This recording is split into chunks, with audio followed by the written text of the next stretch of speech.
You've been taught that control means taking charge, speaking up, pushing back, matching force with force, being the one who reacts first and hardest. But watch anyone who genuinely commands a room under pressure, and you'll notice they do the exact opposite. They get slower, quieter, almost unnervingly still. That stillness isn't passivity, and it isn't weakness. It's the single most underrated instrument of authority there is. Today you'll learn why the calmest nervous system in the room quietly ends up running it, the science of why that happens, the one moment where calm backfires badly, and how to build it on purpose. Let's start with the belief, because almost everyone absorbs it without ever questioning it. The belief is that control is force. Whoever reacts fastest, pushes hardest, raises their voice highest, and shows the most intensity is the one who dominates. So when pressure hits, you do what feels natural. You speed up. You raise your voice to match the tension in the room. You react immediately because staying silent feels like losing ground. And it backfires almost every time. The volume rises, the room gets more anxious, and the situation escalates instead of settling. You've felt this from both sides. When someone matches your stress with more stress, you don't feel led, you feel more agitated. But when someone stays genuinely calm while everything around them is heating up, something in you settles and you find yourself instinctively turning to them. That instinct is the whole subject of this video, because the reflex to react hard under pressure isn't strength. It's the tell of someone whose state can be moved by the room rather than someone who moves the room. And to understand why calm quietly wins, we have to look at what is actually happening inside the brains of everyone present. Here is the mechanism. Emotional states are contagious, physically, measurably contagious, and your brain is broadcasting and receiving them at every moment. Your nervous system constantly reads the arousal level of the people around you and unconsciously tunes itself toward it. Psychologists call this emotional contagion, and underneath it sits something deeper called co-regulation. Co-regulation means our nervous systems borrow stability from the steadiest one in range. Infants do it with parents, but we never stop doing it. In any tense group, every brain is silently asking one question: whose internal state is safe enough to sync with? And here's the key. The answer is almost never the loudest, most reactive person. It's the least reactive one. When you stay calm while everyone else spikes, you become the reference signal the entire room regulates against. You are the fixed point their nervous systems reach for. That is authority operating below the level of words. Now the reverse, which is just as important. The moment you react first, you have revealed something costly. You've shown the room that your internal state can be moved by external pressure. You've announced that you are downstream of events, not in command of them. And once people sense that your calm can be broken, they stop regulating toward you. There's a hard neurological reason this matters, and Daniel Goleman gave it a name that stuck: the amygdala hijack. Under sufficient stress, the brain's threat center effectively seizes control. Blood flow and priority shift away from the prefrontal cortex, the seat of judgment, planning, and perspective, and toward pure fight or flight. The reactive person isn't just louder. They are, in a real sense, temporarily less intelligent. Their access to judgment has narrowed. So the calm person in a crisis isn't merely calmer. They are frequently the only person in the room whose full thinking capacity is still online. Everyone else is running on a hijacked brain, and authority flows to clear thinking almost automatically because a frightened group is desperate for someone who is still capable of thought. Family systems, the theorists, have a term for this exact quality: the non-anxious presence. The person who can stay connected and engaged without absorbing the room's panic becomes, by default, its center. Notice the physical layer too. A slow, low, unhurried voice, relaxed posture, unrushed movement. These are the involuntary signals of a nervous system that does not perceive threat. Others read those cues in an instant and calibrate to them. So calm isn't just an internal feeling. It's a signal you're constantly transmitting, and the room is constantly obeying. Now the evidence. And for this, we go into the cockpit of a passenger jet with roughly 200 seconds to live. January 15, 2009. U.S. Airways Flight 1549 lifts off from LaGuardia, and less than 2 minutes later, flies straight into a flock of Canada geese. Both engines ingest birds and lose thrust almost completely. Captain Chesley Sullenberger, Sully, is suddenly piloting a powerless aircraft over one of the most densely populated cities on Earth.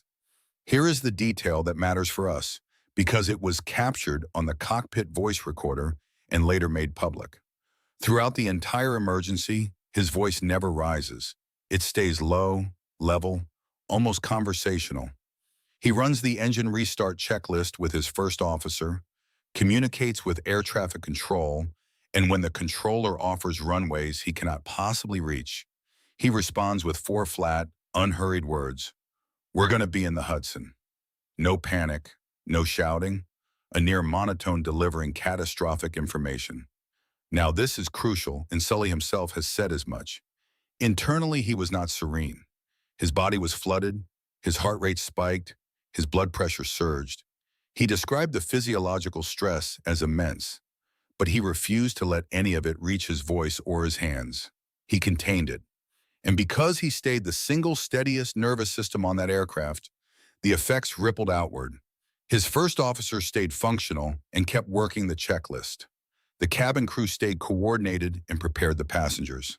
And roughly 3.5 minutes after the bird strike, that aircraft touched down intact on the Hudson River, and all 155 people aboard survived.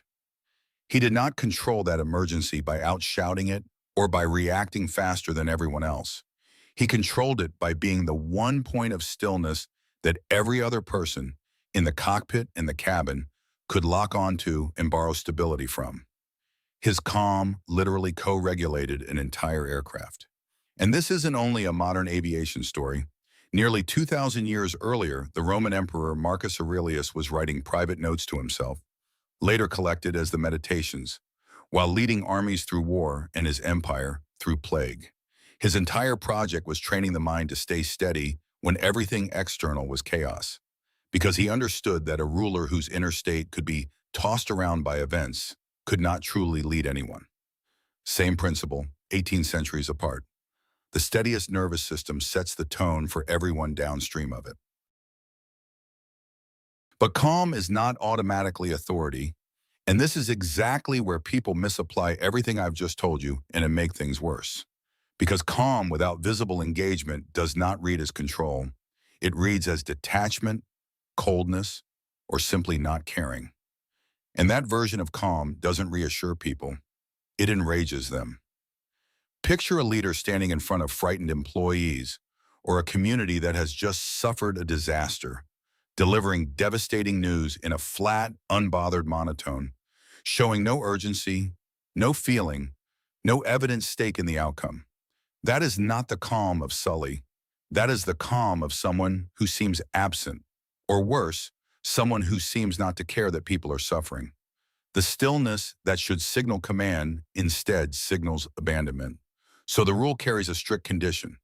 Stillness signals authority only when it is visibly paired with engagement in the problem. Sully was not calm instead of caring. He was calm while fighting with total focus for the lives of everyone on that plane. His calm was the calm of complete engagement under control, not the calm of detachment. That is the entire difference. Engaged calm is authority. Detached calm is absence.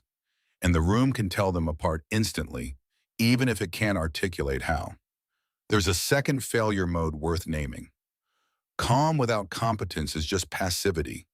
If you are serene but do nothing, offer no direction, take no action, your calm is not leadership. It's paralysis wearing a mask of composure. So how do you tell whether calm will command or backfire in a given moment? Ask whether the situation genuinely demands visible urgency, emotion, or empathy. If people need to see that you understand the gravity, that you are moved, that you are fully in it with them, then pure serenity will read as absence, and you must show engagement first. But if the situation mainly demands a steady hand while everyone else is spiking, then your stillness is precisely the gift the room needs.